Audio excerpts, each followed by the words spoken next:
The license revocation hearing drew the largest crowd Yuna had ever seen in the station administrative sector species from every corner of Valtteri. Station filled the observation galleries until there was no space left to stand. Some had come to support Director Vorath and his vision of maintaining traditional order, but many more had come to see what would happen to the humans who had dared to do things differently. Sat in the front row of the witness section with Tavik and Miriam. Either side of her children had insisted on coming.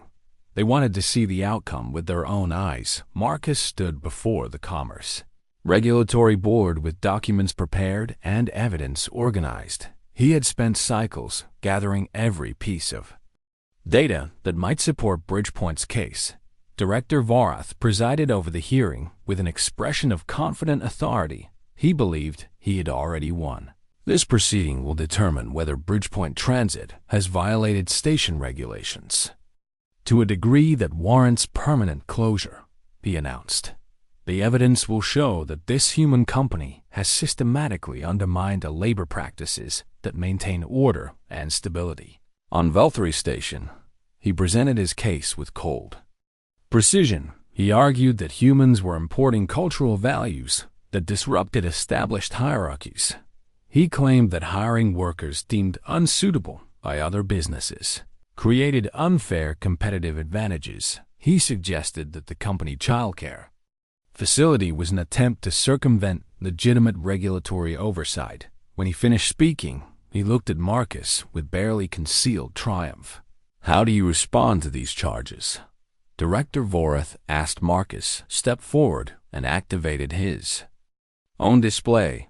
I respond with facts, he said simply. He showed productivity metrics that proved Bridgepoint Transit outperformed every competitor on the station, presented client satisfaction ratings that exceeded industry standards by significant margins. He displayed employee retention data that demonstrated his workers were loyal and committed to their positions.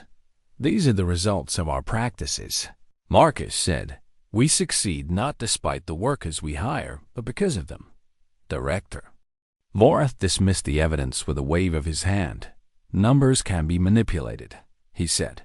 What matters is the preservation of social stability. Social stability. Marcus repeated the words as if testing them. You mean the stability of a system that discards capable workers because they do not fit into convenient categories. He looked around the chamber at the watching faces. You call my practices disruptive, he continued. I call them humane. The murmuring in the observation galleries grew louder. Director Vorath demanded silence. Humanity has only been part of galactic society for 50 cycles, he said. You do not have the wisdom to understand how things must be done. Perhaps, Marcus agreed, or perhaps fresh eyes can see problems that those accustomed to them have learned to ignore. The hearing continued with both sides presenting arguments and counter-arguments. Hours passed and no clear resolution emerged. Then Yuna stood up. I wish to speak, she said. Director Vorath looked at her with disdain. The witness section is for observation only. Station Regulation 17.4 allows any affected party to address the board during licensing proceedings. Yuna replied, I am an employee of the company in question, and therefore an affected party. She had spent the previous night studying station. Law Director Vorath could not deny her without violating his own regulations. Very well, he said through clenched teeth. Speak briefly. Yuna walked to the center of the chamber and faced the board directly. She was aware of hundreds of eyes watching her. Was aware of her children sitting in the front row with hope and fear mixed in their expressions. She was aware that everything depended on what she said next. My name is Yuna So, she began. I am a Kalari female with 2 dependent offspring and no mate. She paused to let those words settle over the crowd. When I came to Valtteri Station, I applied for 15 positions over 3 cycles. She continued. Every single employer rejected me with the same words about scheduling liabilities and divided loyalties. She gestured toward Marcus. Then I applied to Bridgepoint transit, and a human asked me about my qualifications instead of my family status. Director Varath tried to interrupt, but Yuna continued speaking. You call us liabilities, she said, looking directly at the director. The humans called us colleagues. She turned to address the observation galleries. I have 3 certifications and 10 cycles of experience in logistics coordination, she said. I developed protocols that improved efficiency by 12% at my previous company, and I have done the same at Bridgepoint. Her voice grew stronger as she spoke. I am not a liability, she declared. I am a skilled worker who was never given a chance to prove herself until humans arrived on this station. She pointed toward the front row where Hessen sat with his support device. That Tarani male has one of the sharpest minds I have ever encountered, but no one would hire him because of his physical limitations. She pointed toward Sura. That Vithani female has skills that rival anyone in her field, but her species was considered too new to be trusted. She turned back to face Director Varth. You speak of stability, she said, but what you really mean is the comfort of those who have never been told they are worthless. The chamber erupted in murmuring. Some observers were nodding in agreement. Others were arguing amongst themselves. Director Vorath demanded silence repeatedly before order was restored. One worker's testimony proves nothing, he said, dismissive elbowed. Then other voices spoke of Hessen. Rosen described his years of unemployment despite his qualifications. Sora talked about the discrimination her species faced throughout Galactic Society. Clients who had worked with Bridgepoint testified to the company's reliability and professionalism. The Kalari elder, who had once shunned Yuna, spoke about how the childcare cooperative had helped families across multiple species. The testimonies continued for hours. By the time the last speaker finished, the board members were exchanging uncertain glances. Director Vorath demanded an immediate vote. The board deliberated for a long time while the crowd waited in tense silence. Finally, the senior board member rose to announce the decision. The license revocation request is denied, she said. The charges presented do not constitute violations of any existing station regulation. A roar of approval erupted from the observation galleries, but the board member was not finished. Furthermore, she continued, Director Varath Sen is hereby censured for misusing regulatory authority to pursue personal bias rather than legitimate oversight concerns. Director Varath's face turned dark with fury, but he said nothing. Additionally, the board member concluded, we issue an advisory that employment discrimination based on family status or physical accommodation needs will be subject to formal review by this board going forward. The crowd exploded in celebration. Yuna stood frozen in the center of the chamber, unable to process what had just happened. Then Tavik and Miri were running toward her, and she caught them in all 4 of her arms and held them tight. They had won. It was a small victory in the grand scope of galactic civilization. Universe would not change overnight because of one hearing on one station, but it was a beginning. Months later, Yuna sat in the completed childcare facility, watching Tavik help younger children with their lessons. Miri played nearby with Sophie and half a dozen other young ones from various species. The facility served dozens of families now, Kalari and Tarani and Vethany and human, and even a few Dravosi who had quietly begun to question the old ways of thinking. Marcus walked in and sat beside her. He looked tired because running a movement was harder than running a business, but he also looked satisfied. Thank you, Yuna said, for seeing me when no one else would. Marcus shrugged. You were always worth seeing, he replied. We just had to convince everyone else. Yuna smiled and turned back to watch her children. That evening she walked home through the station corridors with Tavik and Miri at her side. She passed a Dravosi shop that had a new sign in the window. All qualified applicants welcome. Small changes, human changes, spreading slowly through the stars, and somewhere in the universe, a young mother was walking into an office hoping for a chance. Yuna hoped someone would see her worth the way Marcus had seen hers. She hoped the galaxy was learning, one chance at a time. The emergency meeting took place in the main office of Bridgepoint Transit, with all employees gathered in a tight circle. The news had spread quickly. 3 child care facilities had officially canceled their arrangements with Bridgepoint families. Regulatory review that Director Varth had initiated was a pretense, and everyone knew it. The real purpose was to force the human company to either abandon its workers or collapse entire Luna, sat with Tavik and Miri beside her because she had nowhere else to leave them. Her children were quiet and watchful, sensing the tension in the room, even if they did not fully understand it. "We have options," Marcus said, standing at the center of the circle. "None of them are easy, but they exist." He pulled up financial projections on the main display. "We can expand our company childcare cooperative into a full independent facility," he explained, "licensed by the station and open to anyone who needs it." Diane studied the numbers with a worried expression. "That would cost everything we have set aside for expansion," she said. "We would have to take on significant debt." "Yes," Marcus admitted. "The company might not survive," Hassan added quietly, "if we stretch ourselves that thin and something goes wrong, we could lose everything." The room fell silent. Everyone understood what was at stake. Yuna felt shame burning through her chest. This was happening because of her, because Marcus had given her a chance when no one else would, because the old powers on the station could not tolerate a single mother being treated as a valuable human being. She stood up. "I should resign," she said. Every head in the room turned toward her. "If I leave, then Director Varth has no reason to continue his attacks," she continued. "Bridgepoint can return to normal operations and the rest of you can keep your jobs." Marcus opened his mouth to respond, but Diane spoke first. "No." The word was firm and final. Diane stood and faced Yuna directly. "I was a single mother on Earth," she said.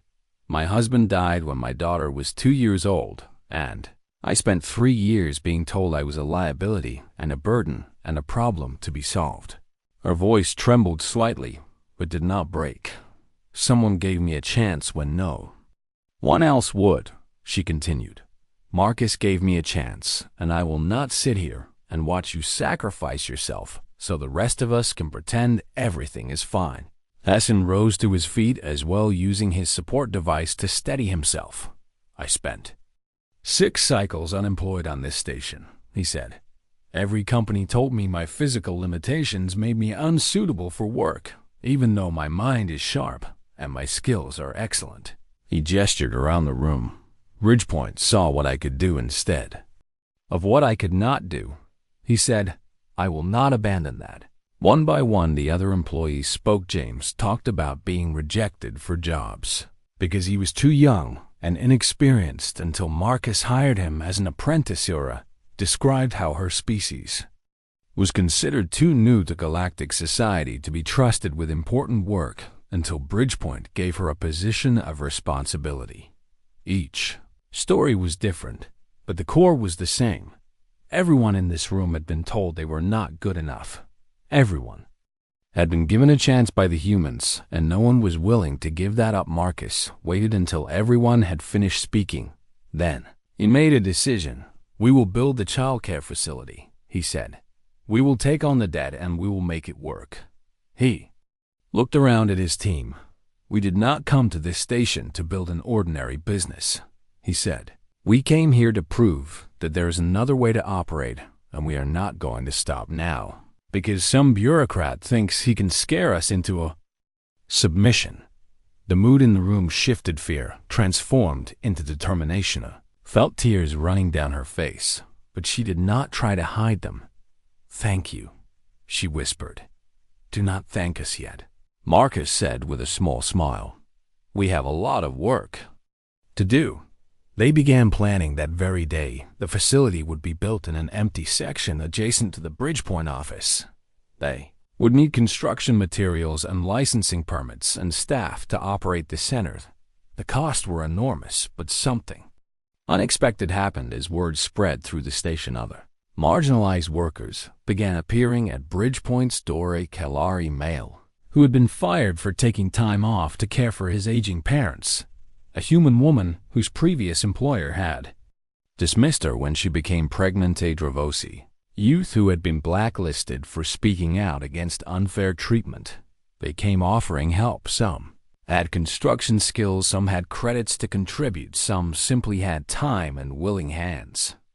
"I heard what you are doing," a Kalari elder said when she arrived at the office one morning. Yuna recognized her as someone from the community that had shunned her when she first arrived on the station.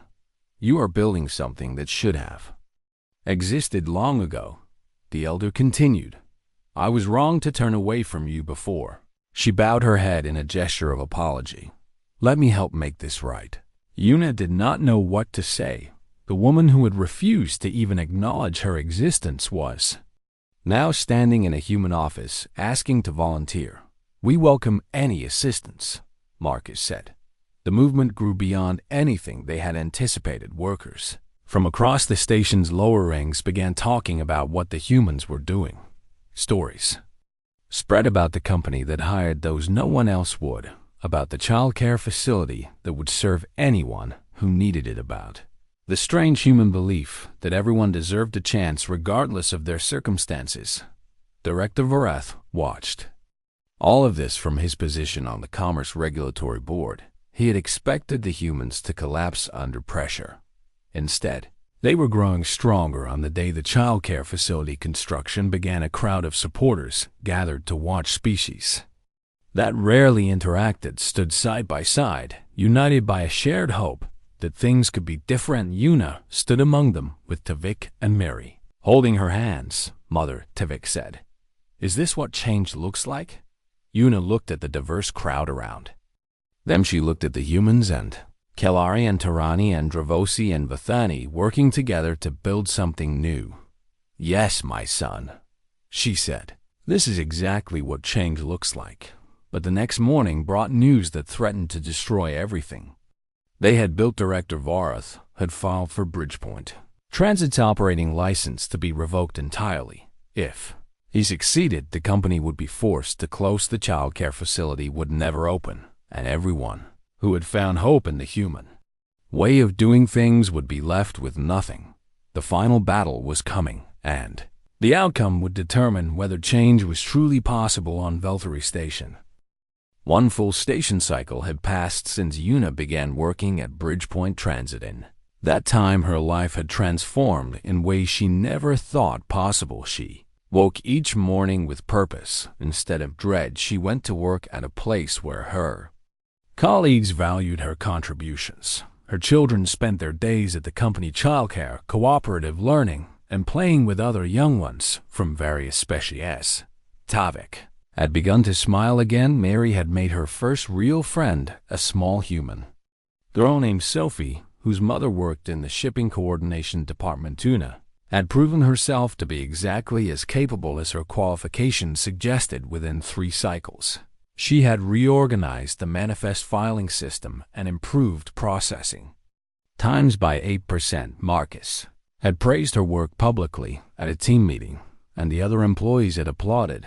It was such a small thing, but it meant everything to her. She was no longer a liability. She was a colleague, but success drew attention, and not all attention was welcome. The summons arrived on a quiet morning when Yuna was processing a routine shipment request. A formal notification from the Commerce Regulatory Board demanding that Marcus Yun appear before Director Varath Sen to address concerns about business practices.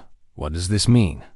Yuna asked as the team gathered around the message display. Marcus read through the notification with a calm expression that did not quite hide his concern. "It means someone has filed a complaint against us," he said. Hessen, the Tarani male, shifted on his support device and frowned. "What kind of complaint?" "Disruption of established labor practices," Marcus read aloud. "In violation of species-appropriate employment standards." Diane Park shook her head. "That is not even a real regulation," she said. "I reviewed station law before we opened this office. It does not have to be real." Sur the Vivative female said quietly. It only has to sound official enough to cause problems. Yuna felt a cold weight settling in her stomach. She knew why this was happening. Other businesses on the station had noticed that Bridgepoint Transit was succeeding. They had noticed that workers who had been rejected everywhere else were thriving under human management. They had noticed that the rigid social hierarchies they relied upon were being challenged by a small company in the lower commerce ring. I should come with you, Yuna said to Marcus. As a witness, Marcus looked at her for a long moment. Are you certain?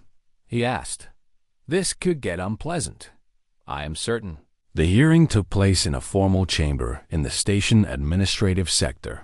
Director Varth Sen presided over the proceedings from an elevated platform that forced everyone else to look up at him. He was a Dravosi like the merchant who had rejected Yuna so many times before, tall and gray-skinned with eyes that seemed to calculate the value of everything they observed. The chamber was filled with observers from various species. Some were other business owners curious about the outcome. Others were workers who had heard rumors about the human company that hired those no one else would employ. Marcus stood before the director with quiet dignity. Yuna sat in the witness section with Diane and Hessen beside her. Mr. Yoon, director Vorath began. You have been operating a business on this station for one cycle now. That is correct, director. And in that time you have hired workers that other establishments have deemed unsuitable for employment. Marcus did not flinch at the accusation. I have hired workers who were qualified for the positions I needed to fill. Director Varath's eyes narrowed. You have hired an unmated Kelari female with dependent offspring, he said, gesturing toward Yuna. A Tarani male with physical impairments that limit his mobility, and a Vathani female whose species has only recently achieved galactic recognition. I have hired talented individuals who have proven themselves valuable members of my team. Marcus replied. The director leaned forward. You are disrupting established labor practices, he said. Other businesses are losing workers to your company because you offer conditions that undermine the natural order of employment relationships. I offer fair wages and reasonable working hours and support for employees with family obligations, Marcus said. I was not aware those things were disruptive. A murmur ran through the observers. Director Vareth's expression hardened. You are importing corrosive cultural values from your primitive world, he said. Values that threaten the stability of galactic commerce. He pointed directly at Yuna. That female is proof of your dangerous practices, he continued. An unmated mother, working alongside a disabled Tarani, under the supervision of humans who ignore natural social structures. Yuna felt anger rising in her chest, but she forced herself to remain still. She should be on her homeworld, submitting to the consequences of her choices. Director Vorath continued. Instead, you have given her employment and childcare, and the illusion that her circumstances are acceptable. Marcus remained calm, even as his voice took on a harder edge. Her circumstances are acceptable, he said. She is a skilled worker who contributes to my company and to this station's economy. He paused and looked around the chamber at the watching faces. Bridgepoint Transit has the highest efficiency ratings of any logistics company on Velthary Station, he said. Our client satisfaction scores exceed every competitor, and our employee retention rate is 100%. He turned back to Director Vorath. My workers outperform your approved candidates because they are motivated and loyal, and given proper support to do their jobs well. The hearing continued for several more hours, with Director Vorath presenting vague accusations and Marcus responding with documented evidence of his company's success. By the end, no decision had been reached. The board would deliberate and announce their findings at a later date. That night, as Yuna walked back to the Bridgepoint office to collect her children, she found something that made her stop in her tracks. Someone had painted words on the front wall of the office. The paint was bright red, and the message was clear. Humans, go home and take your broken workers with you. Una stood staring at the hateful words until Tavik and Miri came out to find her. "Mother," Tavik said quietly. "Why? Are people angry at the humans who helped us?" Una did not have a good answer for her son. She could only take his hand in two of hers and hold Miri close with her other arms. "Some people are afraid of change," she finally said. "They prefer things to stay the way they have always been, even when the old ways are cruel." "Will the humans make us leave?" Miri asked with fear in her small voice. "No, little one," Una said firmly. "The humans will not abandon us." She hoped with all her heart that she was telling the truth. The next morning, she arrived at work to find Marcus and Diane already scrubbing the paint from the wall. Without a word, she picked up a cleaning tool and joined them. Hessen arrived shortly after and did the same. Then, Sura them. James. By the time the office opened for business, every trace of the hateful message was gone. But the hatred that had put it there remained somewhere. On the station, waiting for another opportunity to make itself known, Director Varath sent a message. That afternoon, the child care facilities that served Bridgepoint employees were being reviewed for regulatory compliance. Until the review was complete, they would not be accepting children from human-associated businesses. The attack had found a new angle. Una read the message and felt her world threatening to crumble again. Without childcare, she could not work. Without work, she could not support her children. The cycle of desperation was beginning again. The human called Marcus Yoon stood up from behind his desk when Una entered the room. He was not what she had expected. His body was smaller than a Dravosi and less imposing than a Tereni. His skin was a warm brown color, and his dark hair was streaked with gray at the temples. Lines around his eyes suggested he smiled often. "Please sit down," he said, gesturing to a chair that was designed for Kalari bodies. "Thank you for coming in today." Una sat carefully and folded two of her forearms in her lap while the other two rested on the armrests. She tried to keep her posture professional, even though her heart was racing. "I am Uniso," she began. "I have 3 certifications in data management and 10 cycles of experience in logistics coordination and manifest processing." She expected him to stop her at any moment. She expected him to glance toward the outer office where her children waited and dismiss her with the same cold words she had heard 15 times before. Instead, Marcus Yoon listened. He actually listened. "That is impressive experience," he said when she finished. "Tell me about your previous position." Una explained her work history in detail. She described the shipping company on the Kalari homeworld where she had managed inventory systems for hundreds of clients. She explained how she had developed new protocols that improved efficiency by 12%. She talked about her certifications and the additional training she had completed during her employment. Marcus took notes on a small device and asked thoughtful questions. Wanted to know how she handled difficult clients and how she prioritized tasks when multiple deadlines competed for attention. His questions were about her abilities and her experience and her problem-solving skills. They were not about her family status. Finally, after what felt like a very long time, he set down his device and looked at her directly. "I noticed you have 2 children with you today," he said. "Here comes." Una thought she braced herself for the rejection.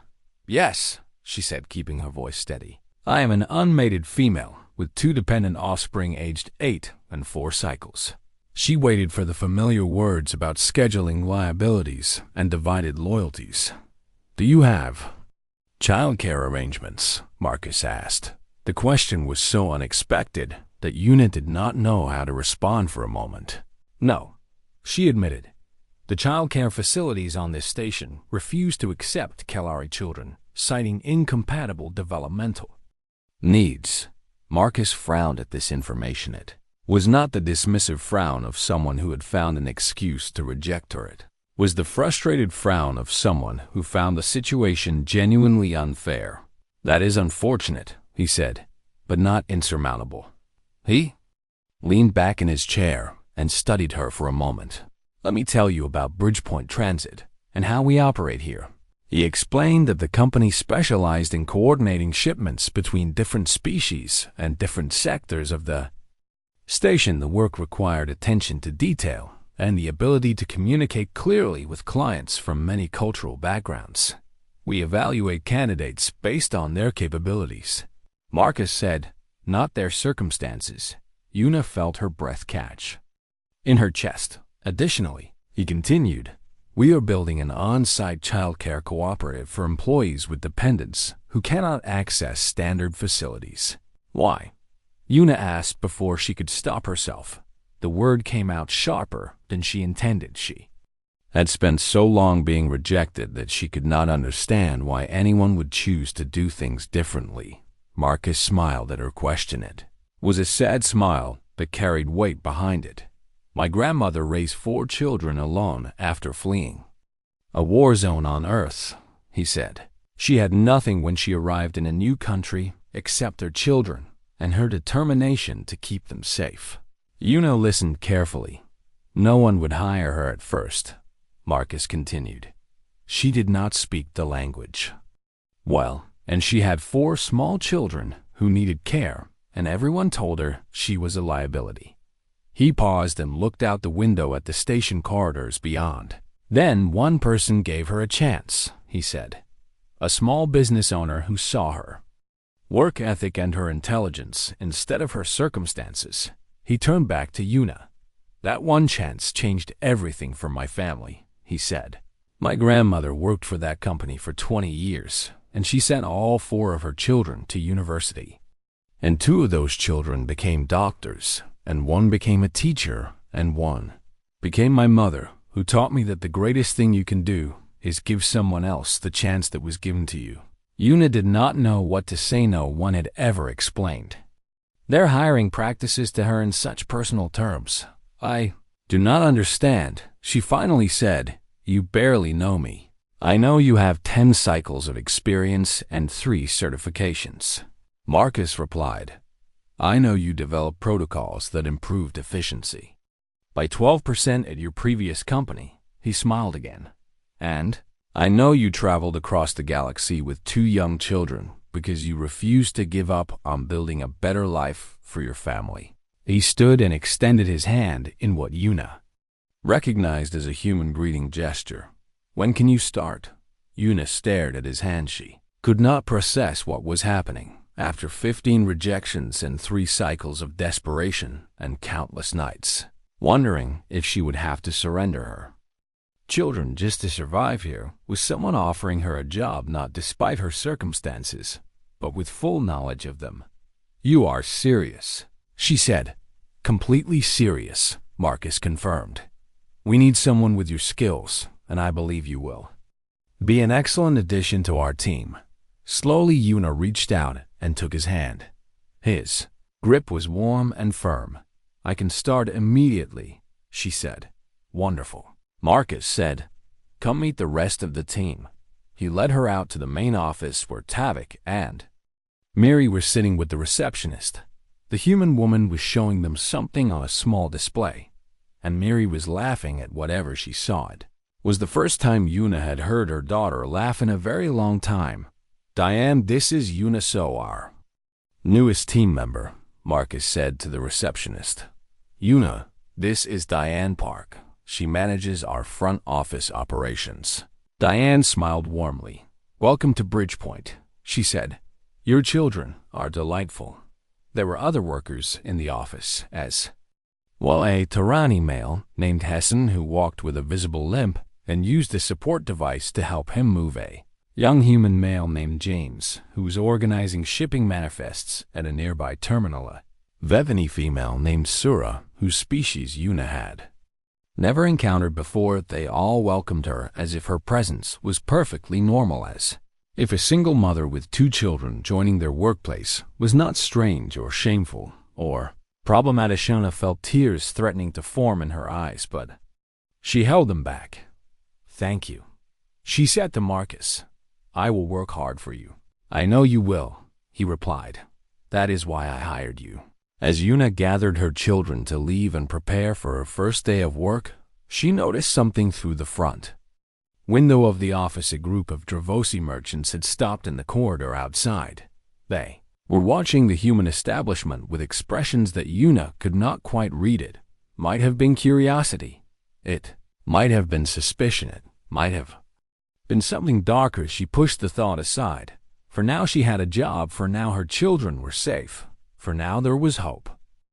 Yuna So walked out of the merchant office with her head down and her forearms wrapped tightly around her chest. The Dravosi behind the desk had not even looked at her qualifications before saying no. He had seen her children waiting in the corridor. And that was enough. Unmated females with dependent offspring represent scheduling liabilities and divided loyalties. He had said in that cold voice that all the hiring managers seemed to share. It was the 15th rejection in 3 station cycles.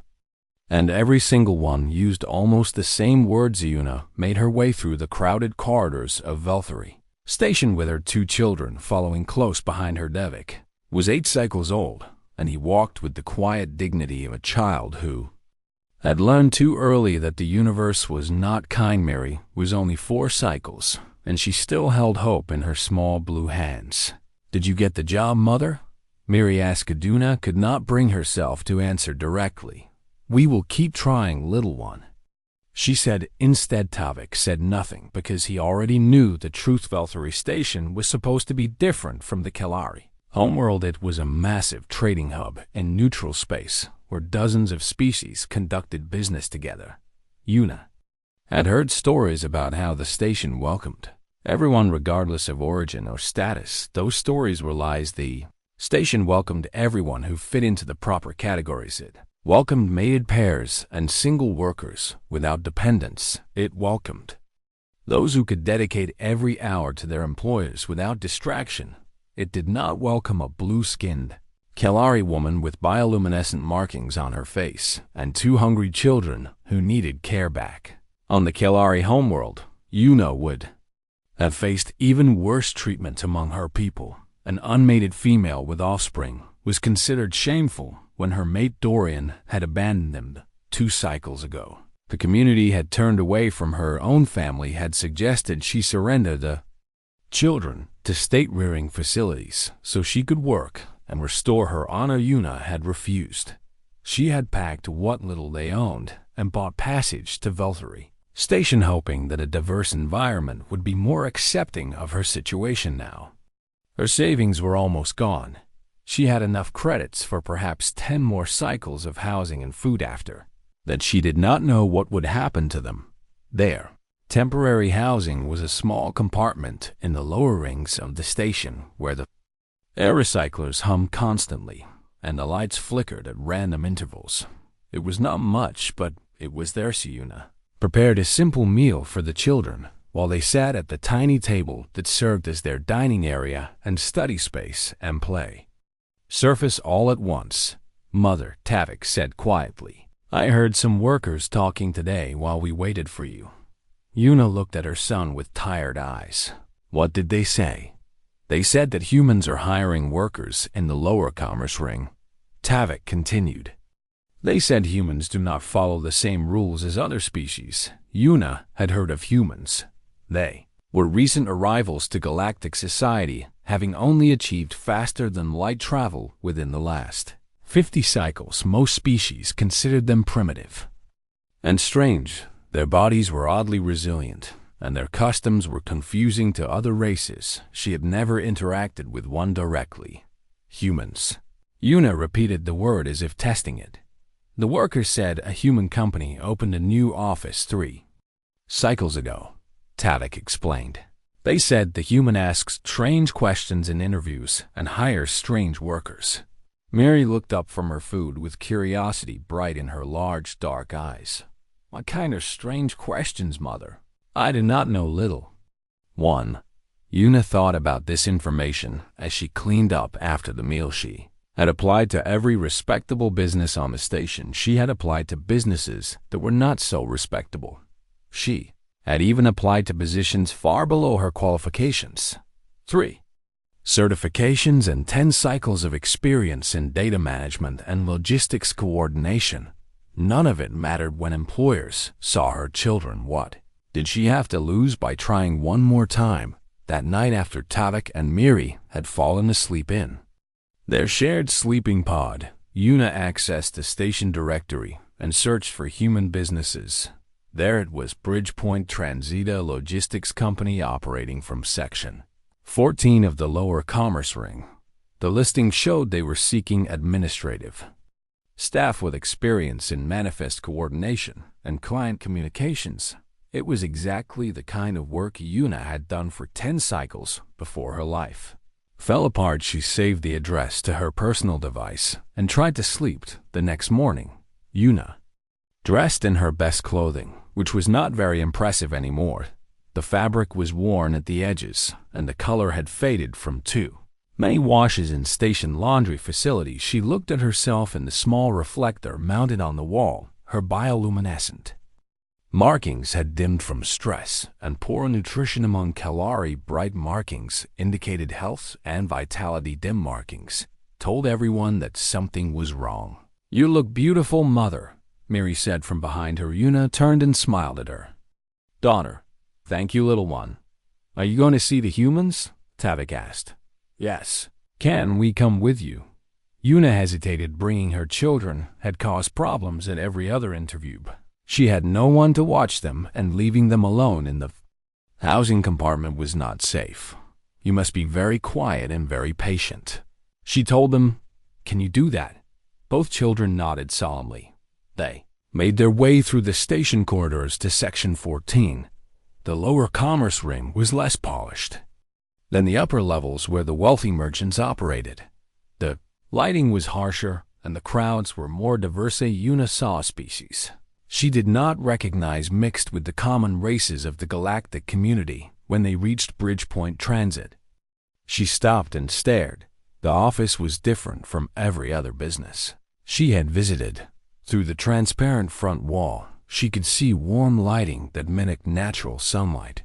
There were plants from multiple worlds, arranged in careful displays. The seating area contained chairs and benches designed for various body types, including some that would fit Kalari anatomy. A sign near the entrance displayed words in multiple languages, including Kalari script, "All are welcome here." Yuna felt something she had not felt in a very long time. Hope. It was small and fragile, like a newly hatched creature, but it was there. "Come, children," she said softly. They entered the office together. A human female sat at the reception desk. She had dark hair and warm brown skin, and she smiled when she saw them approach. "Hello and welcome to Bridgepoint Transit," the human said. "How can I help you today?" Her voice was friendly in a way that seemed genuine rather than professional. Yuna steadied herself and spoke clearly. "I am here to apply for the administrative position listed in the station directory." "Wonderful," the human said with that same warm smile. "Let me get you some water while you wait, and I will let Mr. Yoon know you are here." She gestured toward the seating area. "Please make yourselves comfortable." Yuna guided her children to a bench that fit their bodies perfectly. A few minutes later, the human receptionist returned with water for all three of them. Mary accepted hers with wide eyes because no one had ever offered her refreshment at any of the other offices. "Mr. Yoon will see you now," the receptionist said. "And do not worry about your little one staying here with me if you prefer privacy for the interview." Yuna looked at Tavik and Miri. They seemed calm, and the receptionist seemed trustworthy. "I will be right through that door," she told her children. "Behave yourselves." She walked toward the inner office with her heart beating fast in her chest. This was her last chance. If this did not work, she did not know what she would do. The door opened, and she stepped inside to meet her first human.